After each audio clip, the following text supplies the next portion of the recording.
Hello everybody, this is Fernando for the latest Urban Legends video. Once again, let's go ahead and let's feature 3 new urban legends from the great website urbanlegendsonline.com. This one showcasing 3 spooky tales. One of them that I've actually featured on my channel here in the past. A second one that I thought I did, but I looked at the information and it didn't come up, so I'm having a Mandela moment, and maybe I did, maybe I didn't, and maybe it's in another name. And then the last one, which is new to this channel here. So all 3 tales will once again feature my own commentary afterward. Let me know what you guys and gals think. 2 of them, though, have to do with scary trains. So those of you that have taken trains in the past, I haven't as of yet, but it's definitely something on my bucket list. Then who knows, maybe you might see something like this in the future. But the first one is called the Maco Light. Next one is called Teke Teke, and finally the last one is Express Train to Hell.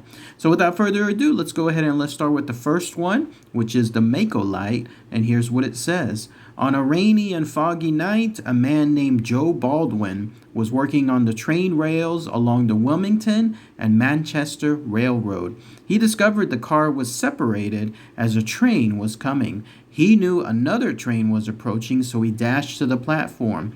He signaled the train with his lantern. Baldwin was decapitated in the collision because the engineer never saw him. Some claim that the head was never discovered. After a while, people reported seeing a weird light on misty evenings and hearing boots squeak down the track where Baldwin was killed. It has even caused delays for trains arriving from other stations. Some believe it's merely local swamp fog mixed with highway lights, but others have a different perspective. Is Joe Baldwin genuinely on the lookout for his head? I'm not sure, but are you willing to find out?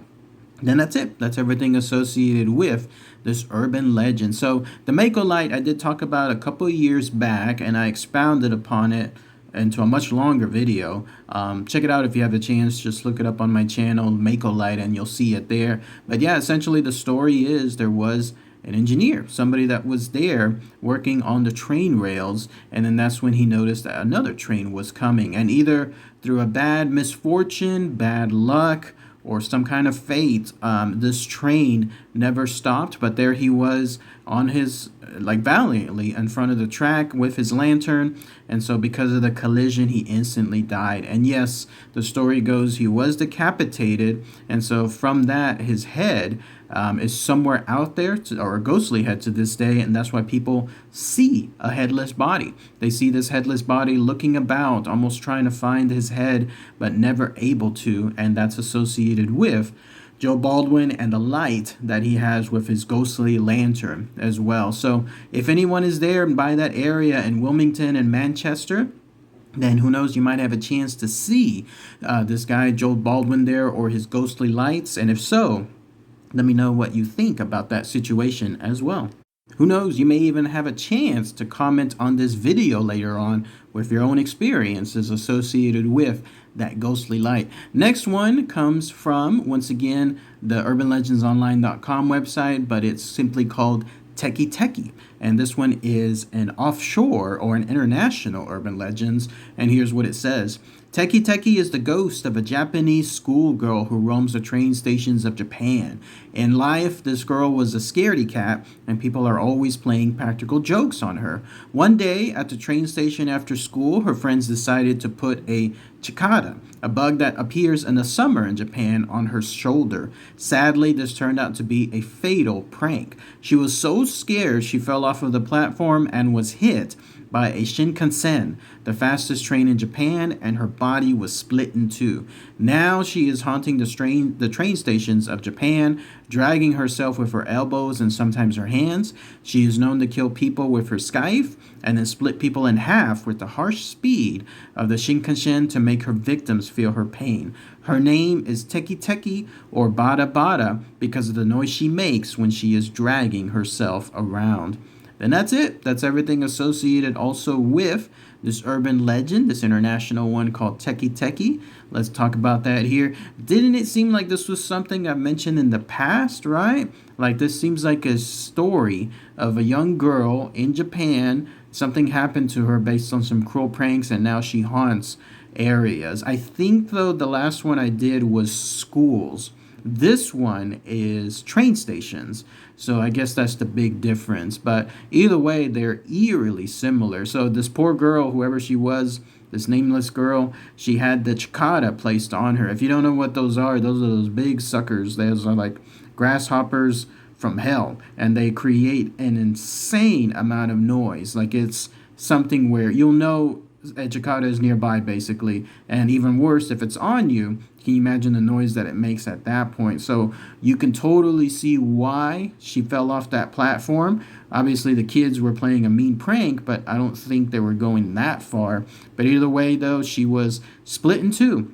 And so now her ghost, her vengeful ghost, roams those train stations, complete with the scythe, and then being able to take out people in a form of punishment. So those of you that are in Japan, you happen to be at a train station late at night, if you hear that Teke Teke sound or the Bada Bada sound, post it in the comments. Let me know if that truly is true, or if you know any more specific locations, like when it comes to exact spots that she could be. Last one is a little bit of a longer one. It's known as the Express Train to Hell, and this is what that urban legend says. For days, a raggedy old man had hung around the Newark Central Station. The station master kept running him off, but night after night he would return. He kept accosting people, shouting, "It's coming for me, it's coming." Whenever anyone asked him what was coming for him, he would just clutch his head and cry, "I done wrong. I killed a man that cheated me at cards, and now I'm going to pay."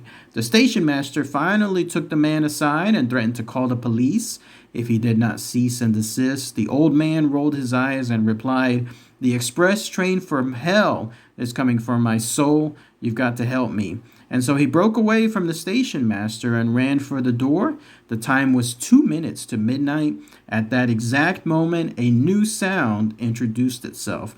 A long whistle blew once and then twice. The station master was startled, as the next train wasn't due until 12:05. The old man started screaming when he heard that whistle. The station master could hear the roar and chug of a steam train approaching too fast to stop at the station. And so the old man was standing at the edge of the platform, staring down the tracks in frozen terror. The station master ran forward and grabbed hold of the old tramp to pull him out of harm's way. That train whistle sounded again. A warm rush of air blew against everyone near the platform, and the station master heard the roar of an invisible train passing directly in front of him. He heard the hiss of the steam and the screech of flanges against iron rails. He felt the wind whipping our hair and faces, but he saw nothing. Beneath his grip, the old man gave a terrible wail, and then he just vanished, leaving the station master empty-handed. The roar of the invisible train faded into the distance and then ceased. The station master glanced at the station clock. It was now midnight. And so the station master stared blankly at the tracks. Around him, the waiting passengers and other bystanders were gasping and murmuring in fright. Good Lord, he was right, the station master murmured to himself. It did come for him. And so he pulled out a handkerchief and wiped his sweating, bald head with it. A trembling man standing nearby approached the station master. "Sir, what was that?" he asked, and said, "Son, I believe that was the express train to hell," said the station master. He shook his head, and that seemed to bring him to his senses. "Why don't you go back into the station, pour yourself a drink?" And he suggested this to the trembling man.